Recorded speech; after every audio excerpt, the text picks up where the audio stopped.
बापा छिउंड झियो वृद्ध माँ भी आउ काम करि पारु नाही आउ मुंडरे भाई भौणी को मनीष करबा दायित्व भाबिथिला बाहर को जाई दुई पैसा रोजगार करी घरर परिस्थिति सुधारी देबो हेले कोरोना छारखार करदेला सबु स्वप्न।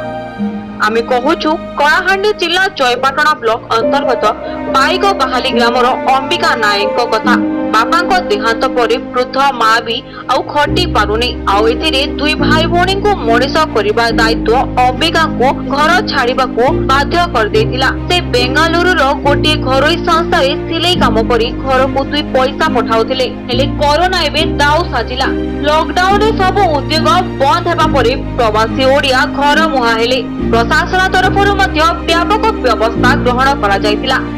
सरकारी नियम अनुसार अंबिका सहयोगी माने घर को फेरिबा पई रेजिस्ट्रेशन करथिले हेले हठात अंबिका देह खराब हेबारु तांको सहयोगी माने तांको बेंगालुरु छाड़ी चली आइथिले।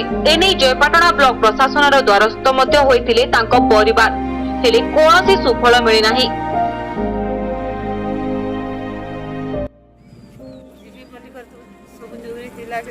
नहीं बोले है तो ले मके नहीं गांव के नहीं अंडा बोले ये कागज पत्र तो धरी कर जाइए आगे से नहीं ग्रहण कर ले। आर्थिक स्थिति लगी से बेंगलोर रे गला किसी दिन काम करूला किंतु ये लॉकडाउन रो प्रभाव लगी से रेजिस्ट्रेशन भी करथिला किंतु तार संगे जिन पिला 4-5टा थिले से मने ताके छाड़ी कर पले केबे घरु पाद काढी नथिबा अंबिका एबे घर को केमिते आसीबो ताहा ताको परिवार लोकंको चिंता बढ़ाई देछि। जिला प्रशासन ए दिगरे ध्यान दे अंबिका को फेराई आनिबाकू साधारण रे दाबी हेउछि।